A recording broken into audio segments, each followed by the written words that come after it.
This week on Royally Us, Prince Andrew is sued in federal court for alleged sexual abuse. Plus, Meghan Markle celebrates her 40th birthday with her new 40 by 40 initiative. I'll be right back. No, it's no problem. It's fine. This will probably seem better for you. Okay. And her half-brother Thomas Markle Jr. calls her, quote, shallow in the new Big Brother VIP trailer. I'm Meghan Markle's brother. I'm the biggest brother of them all. We are also joined by royal expert MIKHAILA FRIEL to get her take on the hottest royal headlines from this summer. The UK and the public in general do love the royal family. When it is, allegations as severe as this, I think that most people would definitely want to see this play out. We've got all that and so much more in today's Royally Us. Hello to our royal fans. Welcome to Royally Us, where each week we give you a royal roundup on our favorite family. I'm your host, Joe Drake, and I am joined by our lovely co-host, Molly Molstein. Hi, Molly. Hello, Joe. How are you? I'm good. How are you? Are you on vacation in the UK? I am in Ireland, actually. So I'm on a cold, rainy beach trip. I love it. But it's beautiful. It is absolutely beautiful. Are they big royal fans over there in Ireland, or are they as just nonchalant as Londoners? No, they are anti-royal fans because of the British occupation of Ireland. Oh, right. Yeah. What am I thinking? Now all the commenters are going to be like, Joe knows nothing. And they're going to be like, we hate Irish people. It's like, yeah, it's a hot topic here. I'll put it this way. They're Meghan Markle fans in Ireland. Okay. They love Meghan Markle and they love Prince Harry now. All right. Well, if there's any Irish viewers, please comment below and let us know what you think. But let's get into our royal watchers and see what you had to say last week. Cassandra M says, quote, I feel so bad for George. Of course, last week was sort of a Prince George themed episode with the show coming out and the reporting we had about William and Kate raising him in the modern world. I mean, it's interesting. I mean, he's the future king of England, as we spoke about last week. So, once the rift between William and Kate, Harry and Meghan and all that sort of moves on, the Queen passes away and Charles passes away, a lot of the focus is going to be on George. So I feel like we should get ready to feel bad for him a little bit longer, right? Yeah. And now that you put it that way, I'm kind of like, this TV show could be the least of his worries. But right. But it is, I mean, yeah, I agree. I agree. I think it's just a shame. He's a little kid. He I know. should not be in a cartoon making fun of him. Well, Daniel Wallace agrees with you. He said, quote, I'm all for comedy, but there's nothing funny about making fun of children. This was a point you were making a lot last week. Yeah. I also think it's still funny, but I feel bad. Yes, right.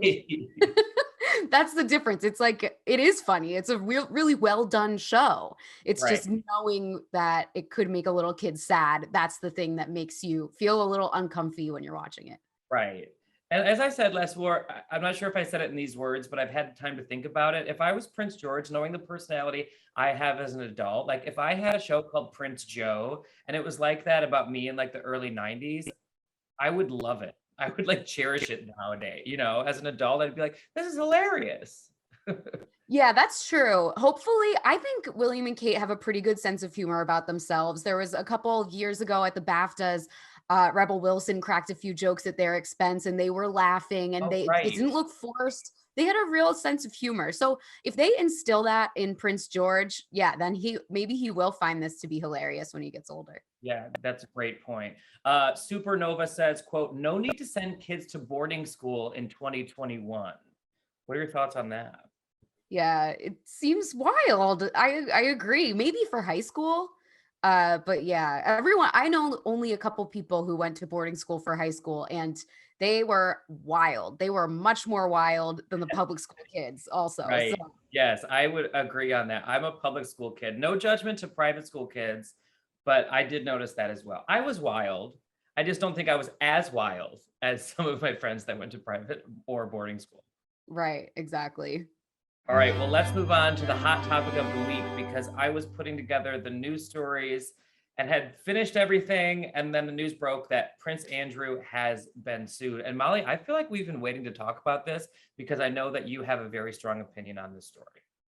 Yeah, I mean, I really, I don't want to say I'm excited that he's being sued because it's a terrible situation, but it's good to see that something's actually going to be happening and getting the ball rolling. No, Because I totally agree with that. Like, excited may be the wrong word, but I have the same feeling where it's like, yes. yeah. So apparently, Virginia Roberts Giuffre is the one who sued, and she's sort of been the face of this whole ordeal of the Epstein case. Like she sort of has been leading the charge the whole way. So she filed a lawsuit for alleged sexual abuse, according to federal court documents. And she's going for it. So Yeah, she is. She filed the case Monday, August 9th. And apparently, here in the state of New York, she only had a few more days to do it, ironically, because of a law that Governor Cuomo passed. And I know this isn't a politics podcast, or a show, but I think everyone knows what's going on with Governor Cuomo and sexual assault allegations right now. So there's a little bit of irony with that. But what's interesting is they keep going back to, well, one of the interesting things I should say, they keep going back to this photo of Andrew and this young Virginia at the time who was underage, and that crazy woman behind them. I mean, this picture is just haunting. What yeah. do you make of them sort of going back to this picture as a piece of evidence? I mean, it's bad enough, the photo on its own, and then the way that Prince Andrew dug himself into an even deeper hole by saying all the things that he said in his interview, like when he said that he can't sweat because of being in the war. And, I would love to see Harry talk about that in his memoir. Can Harry sweat? Because he was in the war, Right.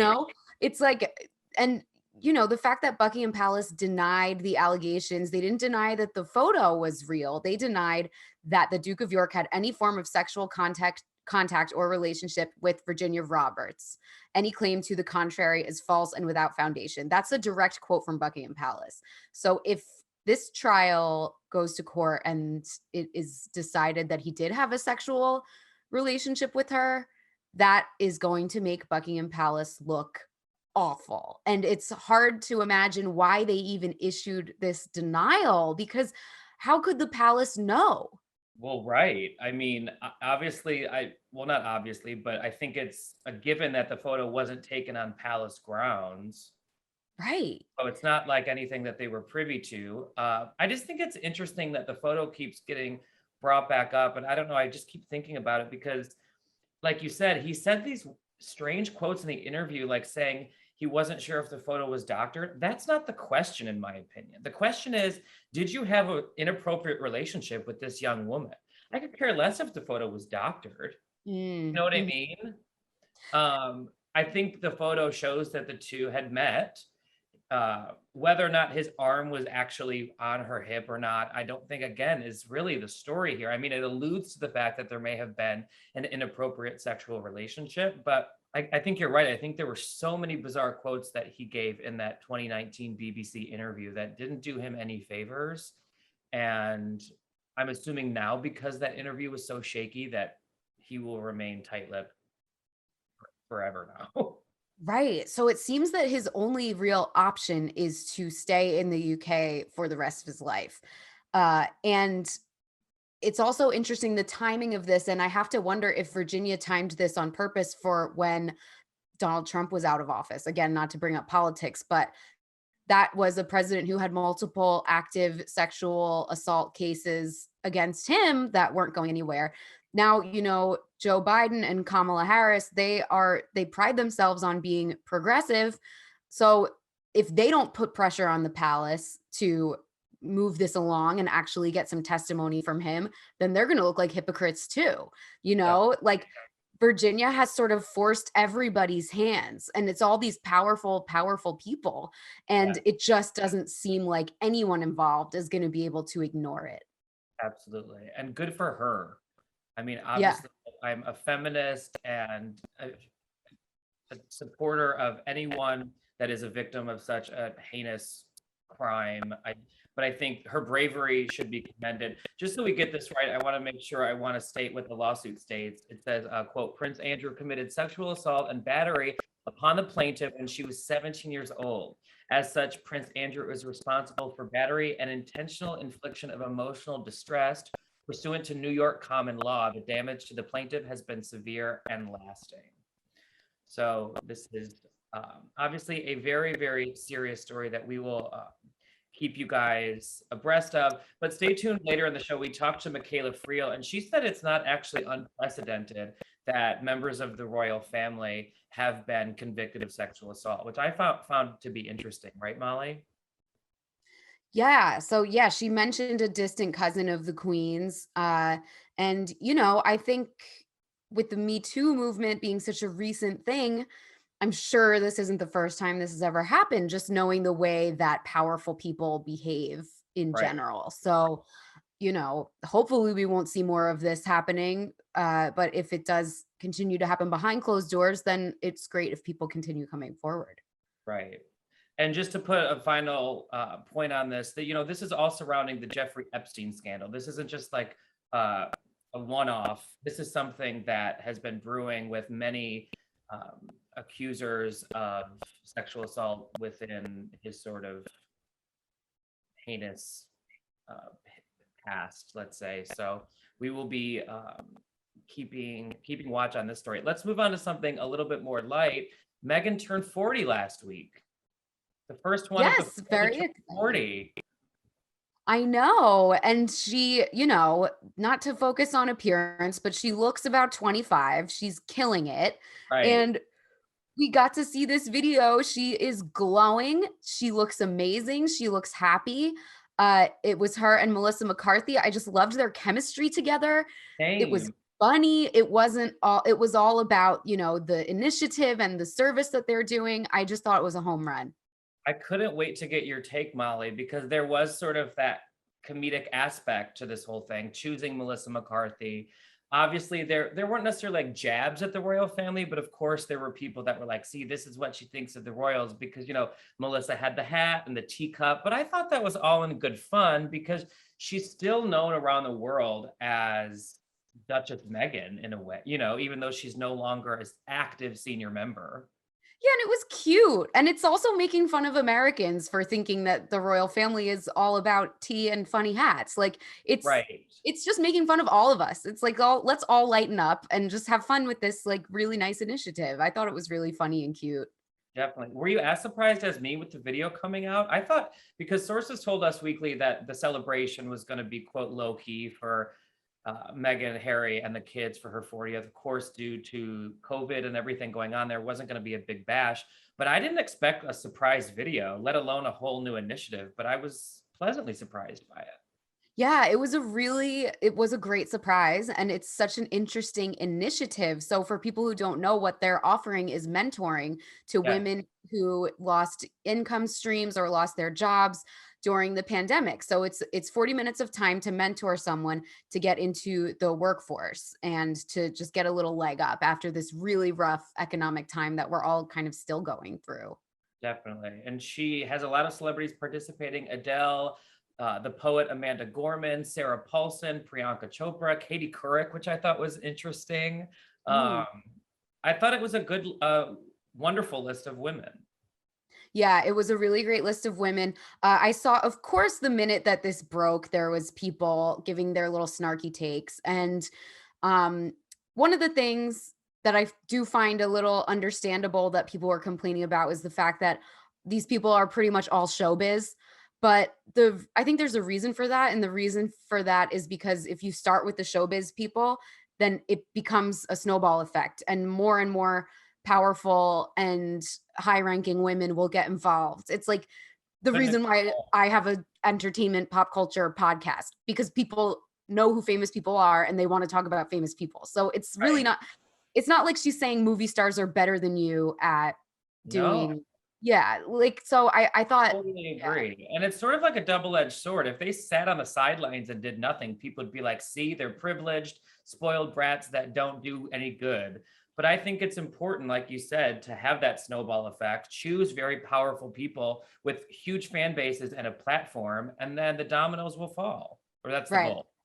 I mean, it must have been millions of people who know about this now, not just because of the video that came out, but because so many of the women who are involved posted about it on their social media. It's Right. just like, it's a no-brainer for how to get your message out there. Absolutely. All right, well, let's move on to Thomas Markle Jr. on Big Brother VIP Australia, which this just killed me. Let's watch a clip of his appearance in the trailer for the show, and then we can talk about it. I'm Meghan Markle's brother. I'm the biggest brother of them all. Well, I told Prince Harry, I think she's going to ruin your life. She's very shallow. Well, Molly, I knew you were going to have an opinion on this. Tell me what you think. I just want to know what VIP stands for. Right. It is not very important person anymore, apparently. Right. It's very ignorant person, like very important pain in Meghan's butt. I want to know what, because how is this person a VIP? I'm sorry. Like, I barely even knew he existed. Same. They almost should have gotten Thomas Markle Sr. Yeah, that would be a little bit that route, right? Right. I just can't believe that this is like, what we're doing in Australia. Australia, what's going on? We need our Australian watchers to let us know. Well, two things. One, now I feel like I want to watch it, which I feel bad saying, but I'm just going to be honest. And two, I got to give him kudos, or to the producer who wrote the line, that he's like the ultimate big brother because he's older than Meghan Markle. So I do appreciate that like cheekiness there. Omarosa and Caitlyn Jenner are also on, which I would consider them VIP without a doubt. But everyone else, I have no idea who they are. I'm just going to be honest, like zero. How is Caitlyn Jenner going? I don't know. Yeah, like how is Caitlyn Jenner going to continue running for governor of California in Australia? That's what I thought. I was like, A, bad luck. B, aren't you campaigning? Yeah, what? Anyway, what do you think? He calls Meghan shallow in the trailer, and I'm assuming on the show he's going to be talking a lot more smack about Harry and Meghan. What are your thoughts on that? First of all, it's very easy to call a woman in the public eye shallow, and I just will discount it every time someone says it because I'm like, what do you mean? Like they care about their appearance? Okay. Well, if she didn't care about her appearance, everyone would say she looked like crap. So that I'm just like, okay, bye. And yeah, I feel like he's definitely going to be talking smack because it's the only reason anybody cares about him. So, yeah, definitely. Well, he's been talking crap about them since 2018. Our friends at In Touch published an open letter from Thomas Markle Jr. saying, quote, "She is a jaded, shallow, conceited woman that will make a joke of you and the royal family heritage." He claims that he had a conversation with Harry, which I have a gut feeling did not happen.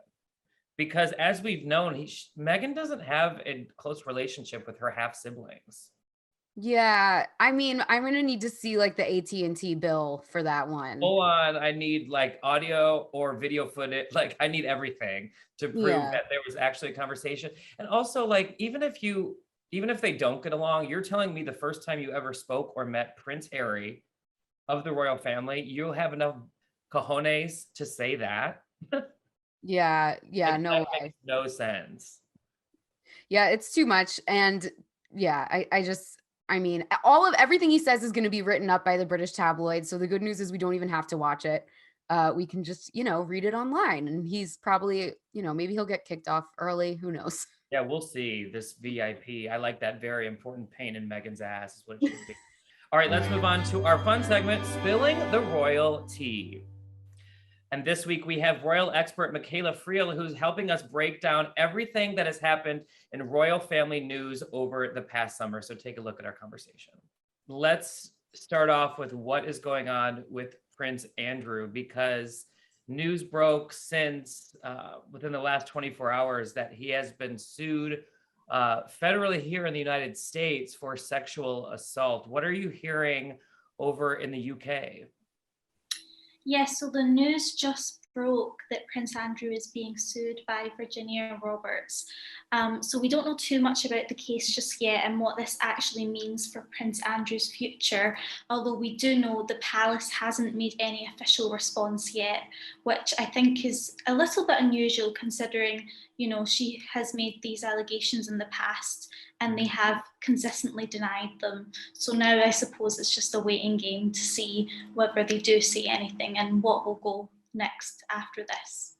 What would normally be the precedent for how the royal family would handle something like this? Is there even anything in living memory that resembles this situation?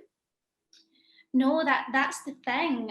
This is such a rare case that, you know, it's something that I don't think many people in our lifetime has encountered, a member of the royal family being put in a position like this. But we do know that, you know, royals aren't immune to the legal process because there has been a recent report about a distant relative of the Queen, one of her cousins, he was just released from prison for sexual assault. So we do know that it is possible. Although that member of the royal family was a very distant relative, it still is proof that it is possible. Wow, interesting. I've been hearing here in the United States that Prince Andrew will likely stay in the UK for possibly the rest of his life, or definitely while this is going on, so he can avoid questioning. Do you think that it's a possibility that he will just sort of hole up in England for the rest of his life? Anything is possible at this point. I certainly believe it could be true, you know, with the protection of the palace. I imagine he is much, you know, in a better position being here in the UK.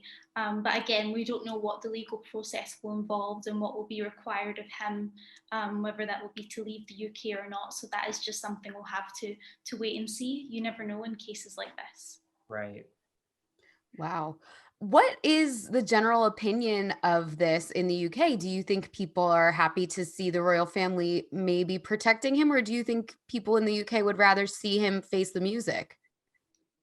No, I think with a case like this, I definitely think, although I can't speak for everyone in the UK, although, you know, the UK and the public in general do love the royal family, when it is, you know, allegations as severe as this, I think that most people would definitely want to see this play out. And, you know, if the allegations are true, they would like to see, you know, him brought to justice if that is what is needed to be done. But again, that is, I can't speak for everyone, but I don't think that people would want us to just turn a blind eye to what is being said.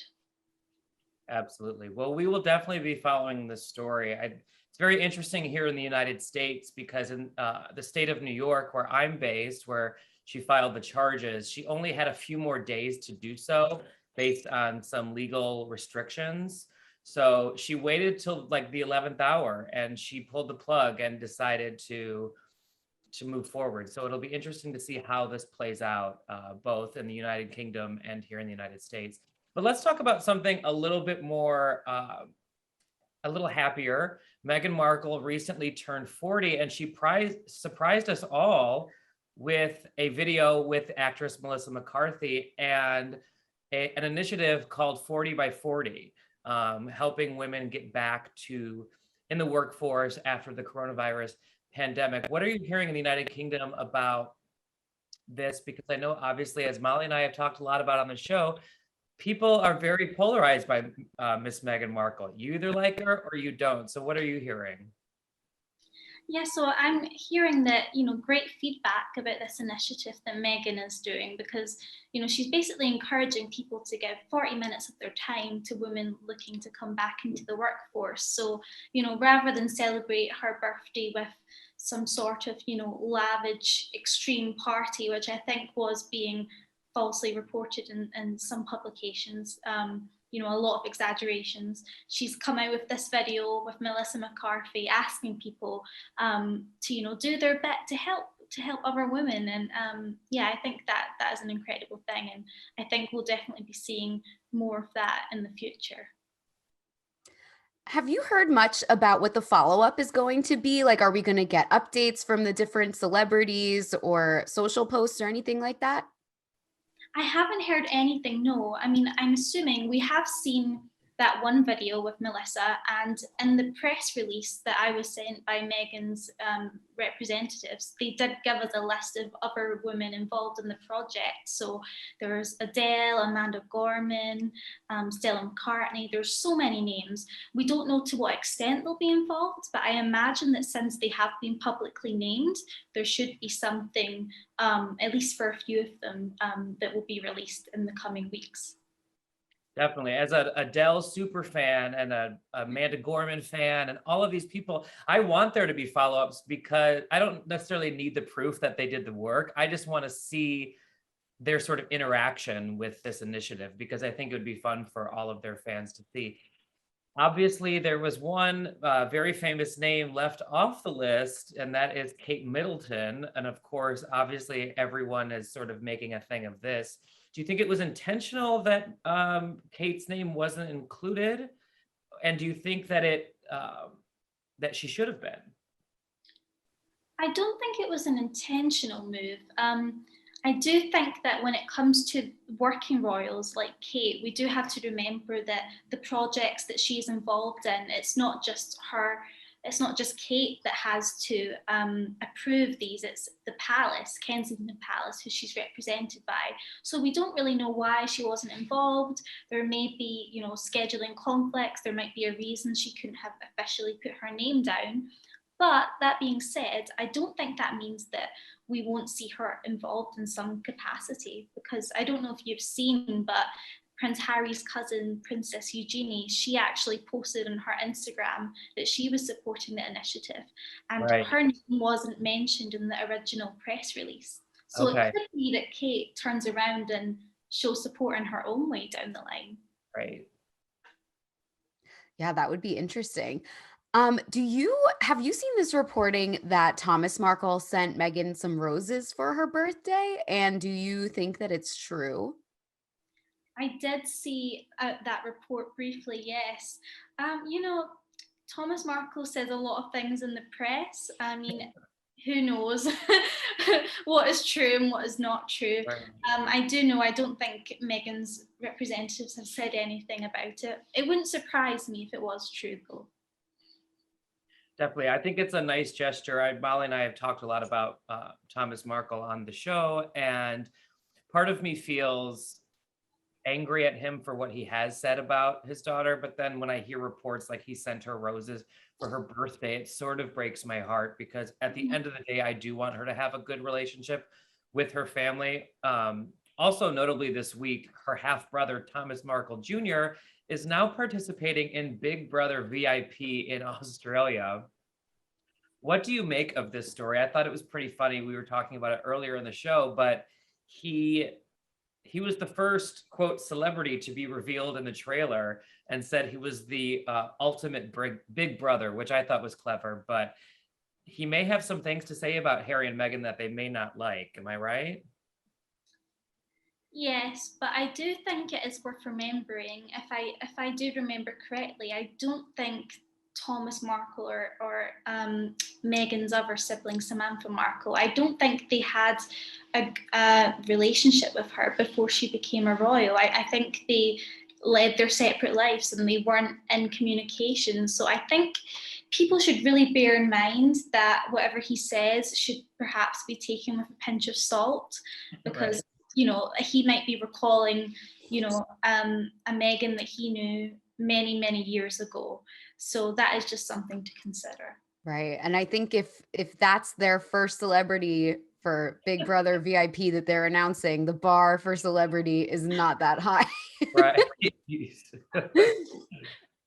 Switching gears a little bit, Prince Harry is releasing this memoir. Reportedly next year it will be out. What are you hearing about this? Is there anything you can share with us?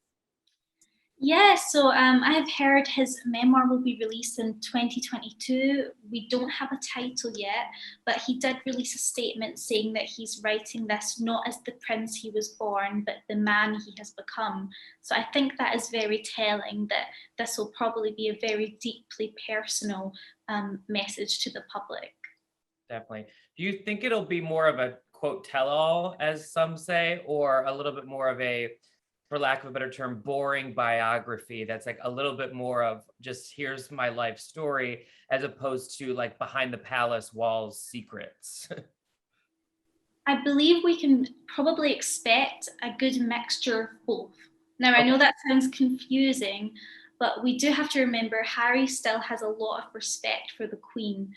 So it's very unlikely he would put something in there that would have a hugely damaging effect to the Queen or to the monarchy. And we have to remember so many other royals have been involved in tell-alls or biographies in some form or the other. You know, Princess Diana was involved in her own one, Sarah Ferguson, Prince Charles. So it's nothing that we haven't really seen before, to be honest. What are you hearing about the royal family's reaction to this? Well, again, it's worth noting that they have all, been part of memoirs before. So it's not something that would have been a major surprise to them. It's something that has been done even by working members of the royal family.